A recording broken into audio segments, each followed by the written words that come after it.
that some towns consider hikers homeless people, and then they want to just shun them right out of the town. Preach it. And our town sadly was like that in 10 years ago or something like that. But a church, the Christ Lutheran Church in town here, started the spaghetti dinner. Delicious Yeah. spaghetti dinners on Wednesdays. Yeah. I did see the sign. Yeah. Yeah, you don't want to miss that. And then from there we started this ministry, and then it kind of trickled into.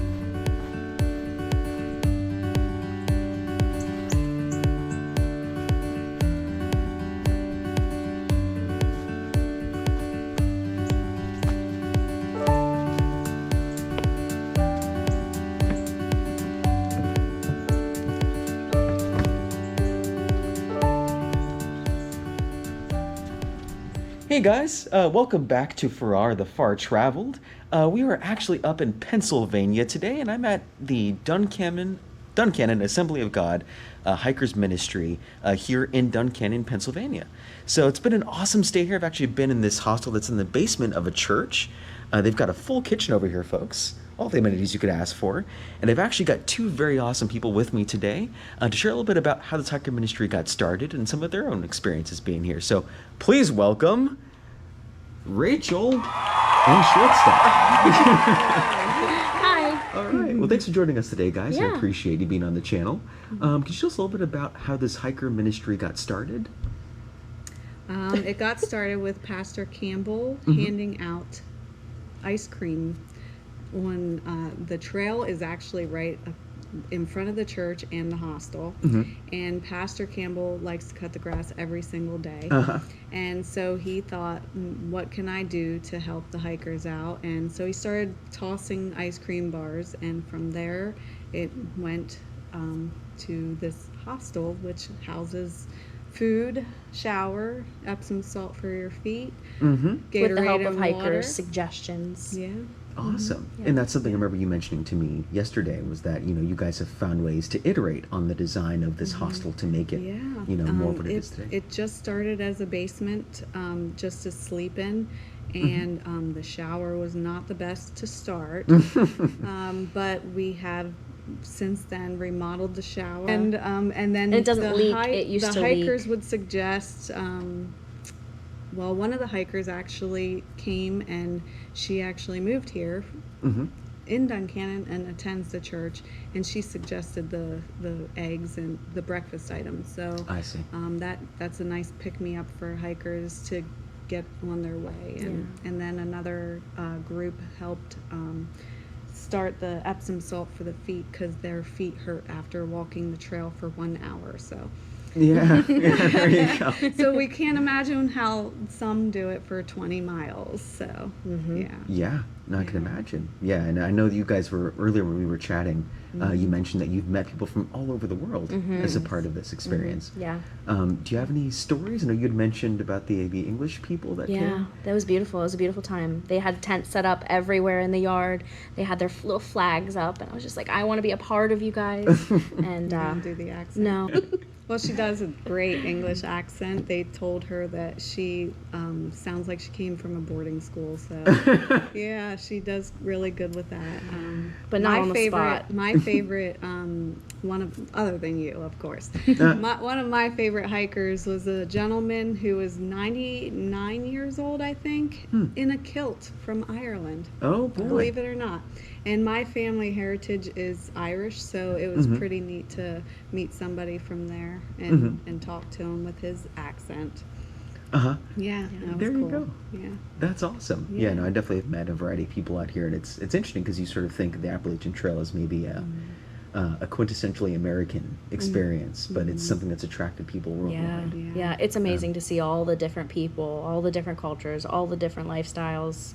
It's amazing. And to Hear their stories. share God's love and through our actions by keeping the water and Gatorade replenished, and keeping the nice clean towels replenished for the showers, and keeping the food stocked. And we do that to share God's love on the trail for everybody who is That's weary good. or think some people have actually said in the logbook previous years, I felt like giving up until I stopped here, and this allowed me to keep going. So that's encouraging to Yeah. hear. Absolutely. Mhm. Absolutely. Yeah, no, just to add a piece to that, Yeah. I was, the trail that people had been hiking with recently, or for a good part of this trip up to this point. Those on the channel know them as the Tramley in my previous videos. They've been a little bit further ahead because I got an ankle injury a little while back, and so I had some difficulty catching up to them.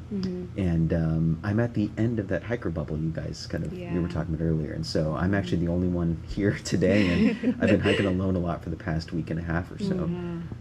So it's been a little rough for me too, and Yeah. I was going to do some more hiking today because I need to get the miles in, right? But Right.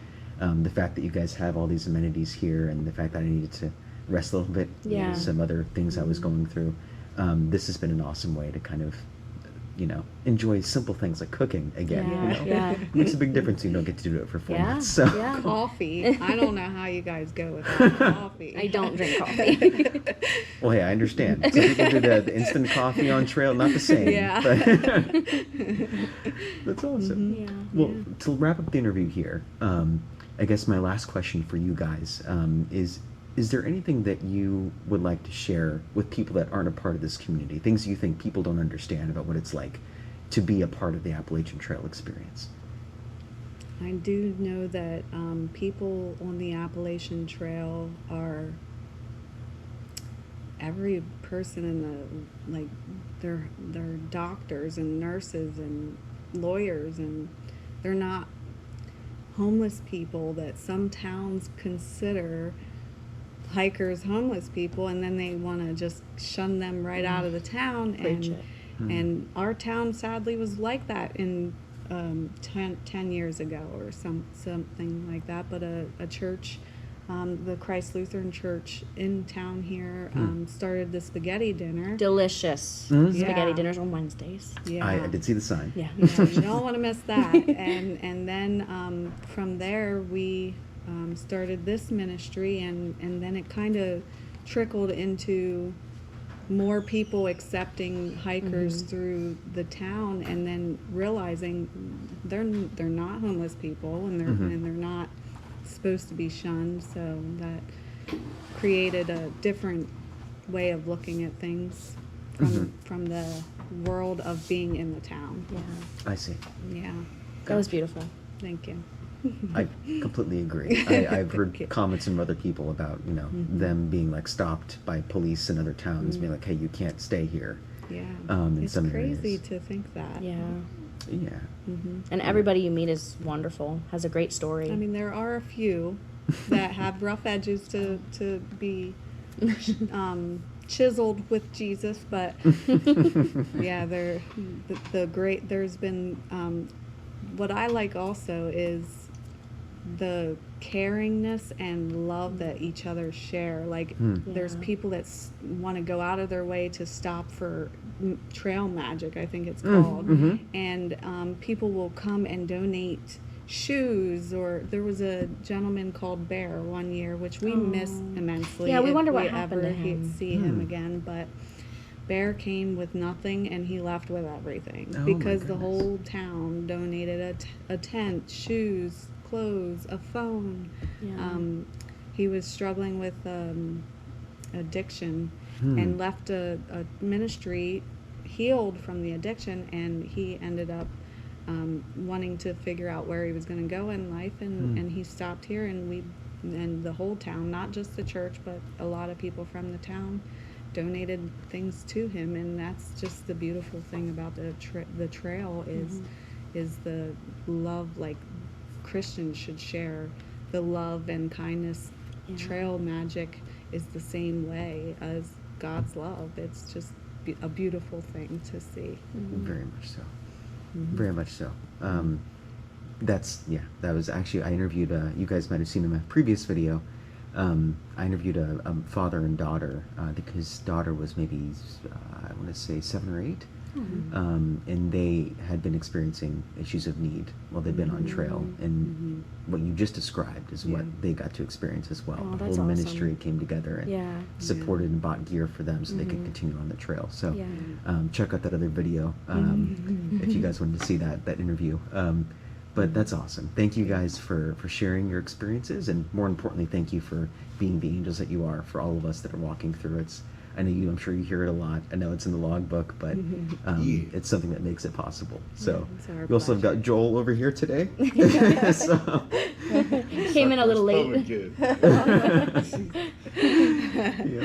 Joel, I believe, is Shortstop's brother. Yes. Yep. So Twins, but we don't look anything alike. that's right. It's actually their birthday tomorrow, guys. So Yeah. leave birthday comments in the chat.